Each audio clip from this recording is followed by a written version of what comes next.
Hey, thanks for being here. Let's do it. Let's play it forward. These are real people, real stories, the struggle to play it forward.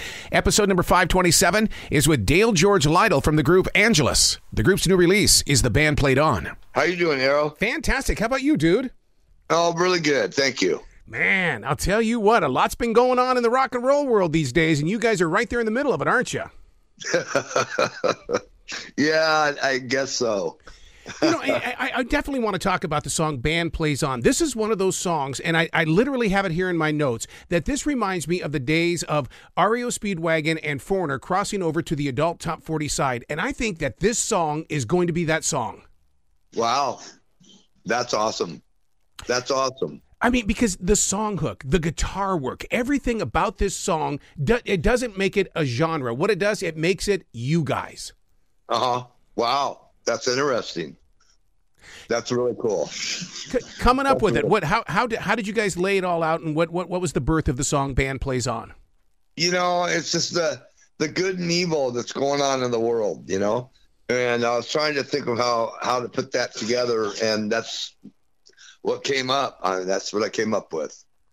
Was it simple to put together, or was it one of those that came in pieces parts? Because there are so many times that songs, well, you know, you drop a riff there, you put a lyric here, and then somehow it comes together. Yeah, that's it was real quick, real easy, wow. Real simple. Yeah, wow. It was one of those just bam. Wow. Yeah. It's one of those where it's like I can hear the live audience singing right with you guys, to where you guys might actually just allow the band, allow those in the crowd to just, take over. Right.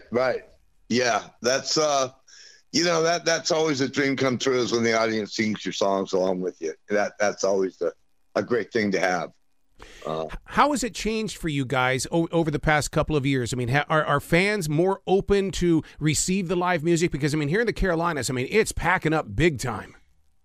Yeah, we're working on getting the right manager and the right booking agent, and getting shows, and we're just trying to get set up for next year, and that's what we've been working on this entire week and the week before, and that kind of stuff. So we're really working on trying to get out there.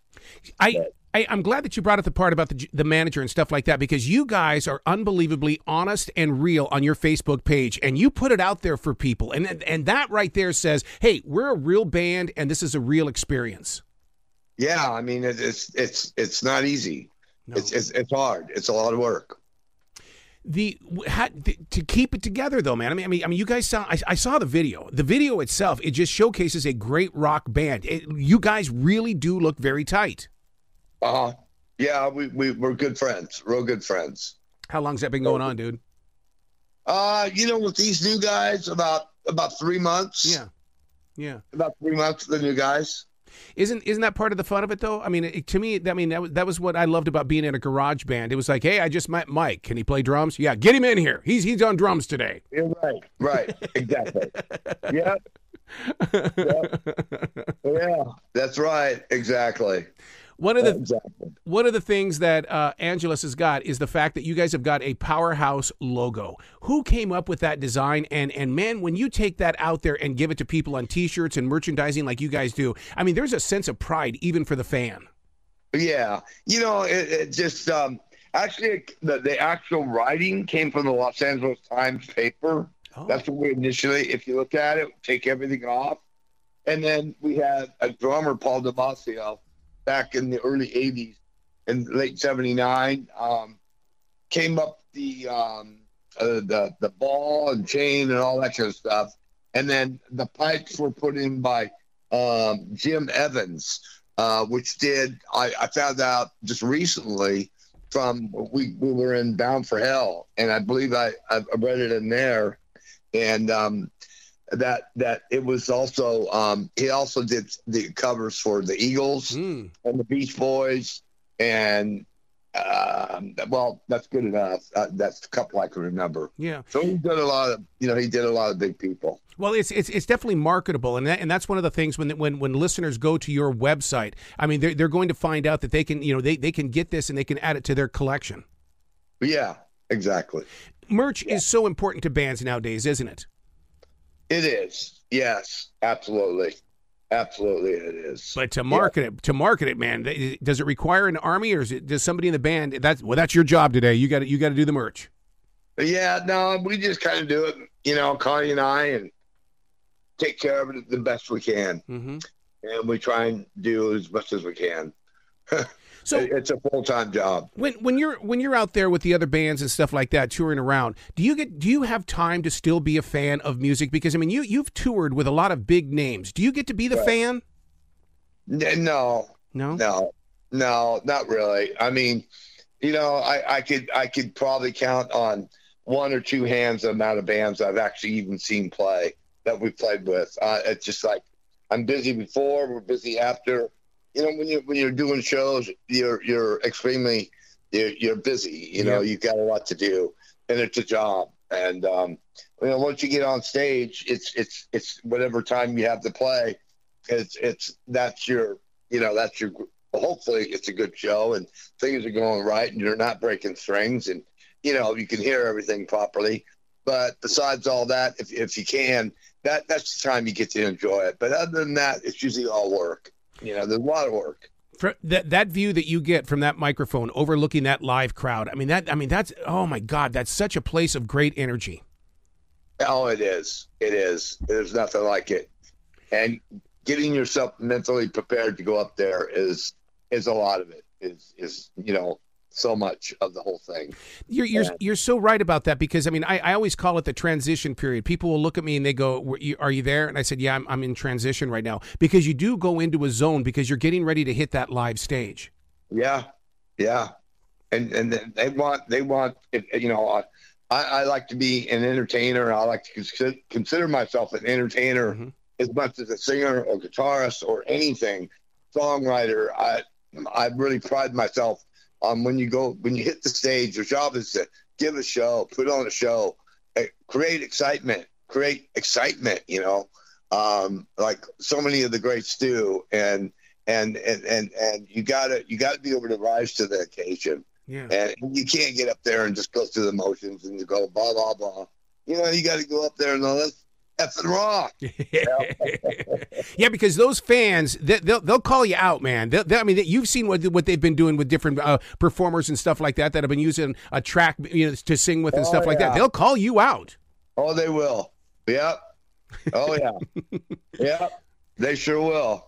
So, with all the binge watching that we have been doing over the past 3 years now because of the lockdown and stuff, have you ever gotten into a storyline so much that all of a sudden it ignited a song inside of you to go, damn, I was inspired by this binge watch. I've got this great song now.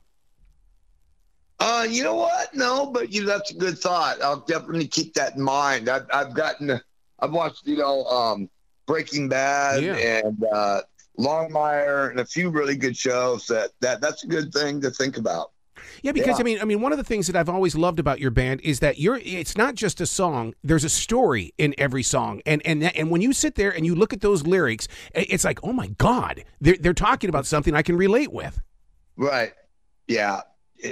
Try to make it that way. There's real life, there's real things that are happening in the world, and you just got to keep it in mind. And then sometimes you want to escape it, you can't always keep them there.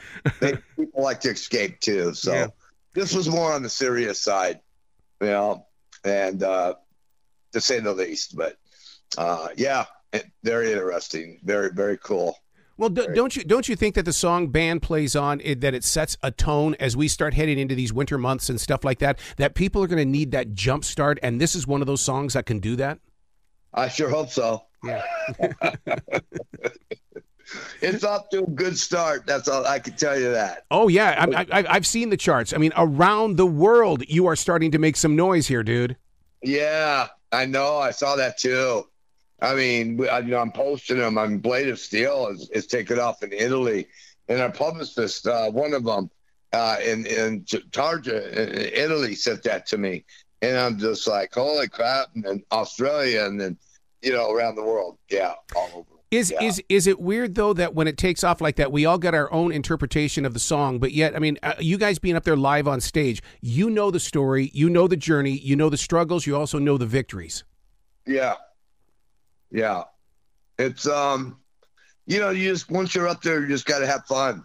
You got to try and really have fun yourself as well, because there's so much work that people don't know about. They think it's all just, this dreamland that you're being in a rock band, but they don't know the amount of work that goes into it. It's a 24/7 job.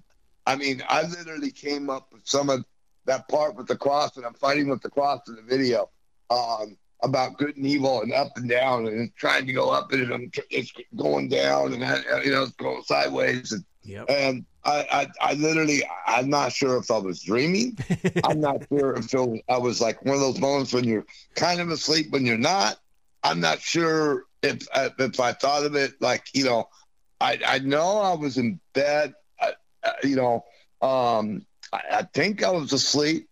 I think it could have been in a dream, but I'm not sure. And that's where I woke up, and I'm going, to my wife, honey, I just thought of this. I don't know if it was in a dream or if it was like in between, kind of, when you're in that in inferior where you're not quite asleep, but you're not awake.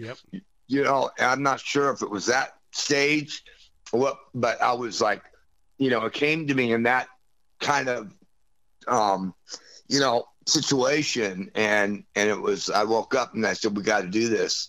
And she's like, wow, but yeah, things come to me in the weirdest times and weirdest places, and I don't really know where they come from.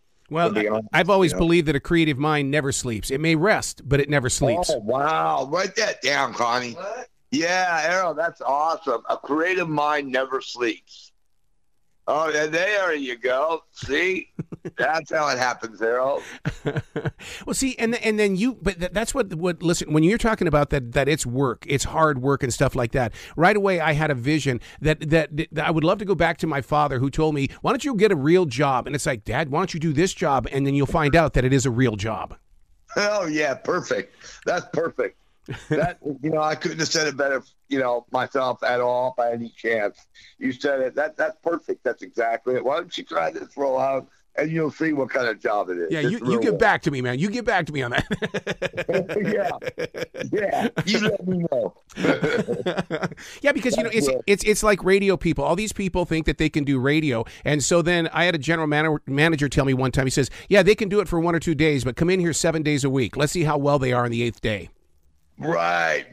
I mean, I sit there and watch, different talk shows and different, news channels, and I often, how do they do it every day? Yep. 5 days a week they go on, and and even on the news, the local news, it's something you gotta be in that frame of mind, that mindset. All the time, day in and day out. You don't know what they went through that night before. If they had a good night's sleep, if they had whatever it might be, if they had a fight with their kids and their family, you have no clue. So let me take a drink of water here. Go for it, buddy. But yeah, it's it's to do it every day consistently.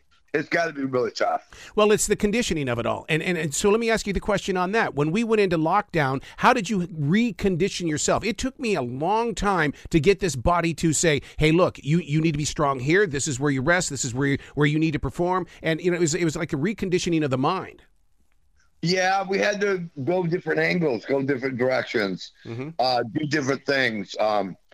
Write music, write songs, write an album. I think we put together Hell in High Heels during most of that time, and I'm part of Running Like an Outlaw as well. And we had to really struggle to get through it, to find ways to get into the studio. Yeah. We had to finagle our way to get to get the vocals, to get the studio to want to stay on one side of the wall, and the singer to stay on the other side of the wall, because Matt didn't want to deal with it. And so I said, well, what if, you go into the control room, and we'll have the singer come in and go directly into the vocal room. Yep. And it was finagling trying to get the Hell in High Heels record done.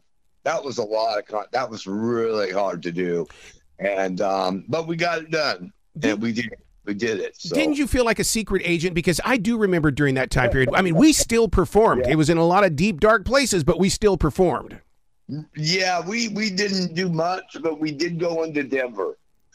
We did go up to Denver and do a couple shows there. Yeah. And so that was good. But it was hard finding places that would allow. Oh, God, so true. So true. Yeah, really a rough one. Oh, and you know what's going to happen is that one day we're going to sit down with a even younger generation and explain this to them, and they're going to go, it didn't happen that way. Yes, it did. Right. It's like just what a wild time, right? What a wild situation. That whole thing was just, and it's still lingering. Yeah. I mean, Fauci was just in the White House yesterday saying, hunker down and be careful and do all this stuff. And it's like, it's still, and I got sick 3 weeks ago. Wow, I'm sorry. And I don't know what it was, but it was pretty bad. Well, at least you're ready to rock and hit that road again, aren't you? Oh, yeah. Oh, hell yeah. Without a doubt. Without a doubt. So what's the website where listeners can go to give you guys lots of love, get their hands on your music as well as the merchandise? They've got to buy the merchandise because we've all seen what's been happening with Ticketmaster. The only way bands are making money, sell the merchandise. Sell the merchandise. Yeah, angelusband.com and also, Angelus Band Facebook, our Facebook page. Those are the two best places. And we're working on the store right now, and we're redoing it. And so it's not complete 100% right now, but that's where it'll be available on angelusband.com. I love it, man. Come back to this show anytime in the future. The door is always going to be open for you. Well, thank you. All right. And thank you for having me. And happy Thanksgiving. Happy holiday. Same to you, man. You be brilliant, okay? You too, brother. Thank you, Errol.